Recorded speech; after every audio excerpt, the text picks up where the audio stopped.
Aner malaken yam kana diala content barwani lingua sama kanor online TV channel. Bana jo me bana je kwen ke kwiri ke me dana je to kare wish call fan gak. Bana re ke me bana je nywa kel ke do be dana je to ke je. O gor kono bana tin kono shaden lad bana ke lingo gwa. Gore jen wo bana ran palping ke ling den. Bu koraj ke nege dana sha nagna call fan gak kuma kirme yadit. Gwa de chicken wel chicken ke buktin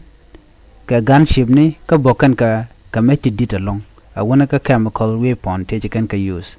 ban jo me ban jo kwen kel nywa ka ne ti ko ken ban chore ma dan lat kono ngwasame boge sha bok nwari ka renyal ka fangak gwad me sha dulwal cha je boktin a kuma kirma yadit aner mala we ka ne dialan konti len ka roina ngwasame ani biya kamal kanor online TV channel bana jome bana jelinkel en walle bana rwach ka kwere ka me shiro da lat ki me chitwo ka shanga dyoka pa diej ron kin dangaraw wi de jandangaraw wi de diej kol fangak ka do be dane ci kum kirma yadi tanware shaga boka je kol fangak shoki ma yadit dolwal MSF choje bok renyal chiren yal kel ngon ken karen yal tono no an gwase dane chikir ma yadit me cha ngaja gwan go jetel shabdo din ba shap ko cha kon war cha jalwang chuono no banwer kon tintere dulwal baga dil nak chukir ne shop ko baro chuakanak ne to te gad kanaman te gatin ke te karedian churiya go mo sho twok rei we call fangak neti jandang raw de baro chukan ta ka bot dit along kerudian kaneti de dolwal ala peshane kana kimnitin konti la dolwal kaniten kono shamu ka bot gwade dan e sha dolwal chaje bokten andul wala mo agwas makan ka teknoerten kan ka teknene ti shop ke kisneten ala neti konti la nuare netin chuch kabot netin chuch kanyoch ke dagdan cha da kanyoch netin tepanken ka jot tebech ne rekon to ka bot chu kuma kirma yadit chu dolwal amo chu jabok ka ngeje no tin war te grede chu dolwal chu jadak ka chu jawang atin war te gaten ajen manong ne di chok baro no bika liu ka jiboni ti chok jandang ro di baro meti korodan angam len mi jeng mi shit kanamo ki ngatu ko mo shala da mani ne itin content chal ka GMSF Medicine Sans Frontier kana international monitor sikala no Ramadan te kanak nuare ki manang nuare redwel wal kimen to go banwer bakanak e kuma kirma yadit SSPDF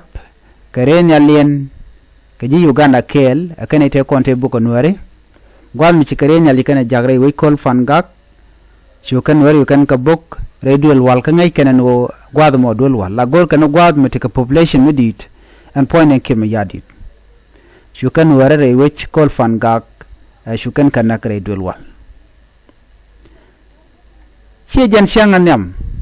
ano banware book kirma yadit chela de longon na wan ko na kanware janware na kanasar kana wulang ka longoshuk ka panal kana jonglei awona ka unity state ba kana kanware ko shunkan kel ka bon doctor yeng machar ko targen nuer karodian tela radien ke tela dordodien kan kuma kirma yadit kana dwer kana jamalar kire ga dana chalat na ga dana chanang nuere kana mana apologize no belar no chedwer chajalat kana malik kana jamalar tela mishalat ka kwina ga dana chanang nuere tintere we call fangak tintere we kana sir tintere we ka ulang tintere we chikalongshuk a many international community ba tele mi kana lat ka kwide eno chikir ma yadi chami jek cha jalat duno cha chikana ngai ke chikana report duno kan kir ma yadi kana kwet jwer chikir ma yadi chami jek cha chap enang nori karenyal de ram noke akum wen mon mete na rodien kum wen mon no jen wode no de bok ke kam kolike de ganak en men shalat kum kir ma yadit men di kum kir ma yadit lat re win nori gwan boga norten daga nori naga nori na ka shu mana dul wal namo shalo ga jiwen mon lat kenen wonena ala dul wal dul gora waka gotten kon chiran den nekten telam de latin lo le na la nekten ka gwad me wona lwang no den ko en dul wala gwad me ram wutten oram be poinde ci wonne de pol pankenten so mishi kana mashelat la jayan ke akuma wen mon an kuma kirma yadit shadier ka duer kon lada nagda kan wara telamen dira tan so jermanen yana men tam naga nuware taram tieja katin kon jagre lada ano chaje tej boni aji international community do no men chikana lat ka kwidwel wala musab chala do ne me a crime ka international law ke duer medit mi chade lat cha ko duer ka mishit kana mo ko chikana lat eno ba kuma man tablok yi humanitarian eno ba ka boka date dit chirga man chalat kamsep medical sans frontier gwam sha na cha ganakten ador mi je kalong man wi mon ko da kim yadit ka kwide ko ne de lokana chikan lok nun war karodien lokan ka man jang lokan wari kana dor wen mountain content chuch ci dor kel karwat lokana mona chikan war karodien so men lok kim yadit no de kan war de ka loka jama sep nyodo je banu andorian bokan andor jana boka tat chaga de lok boni yama sep cire mi kana ladane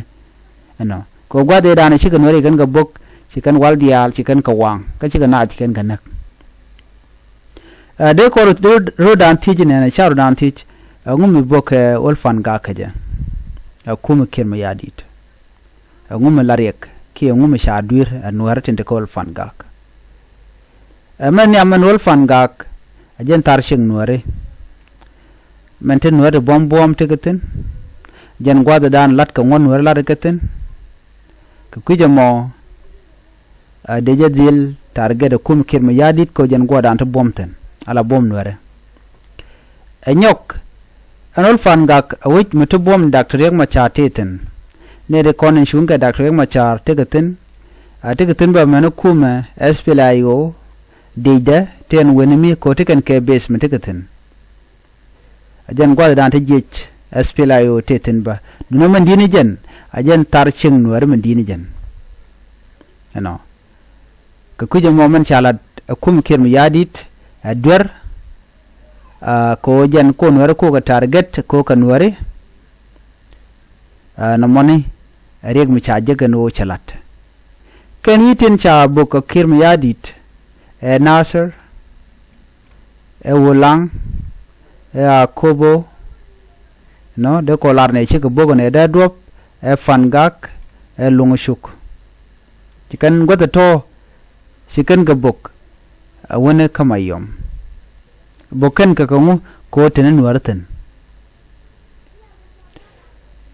let ku makir ma yadite ladami chirna mo ko jen logan ware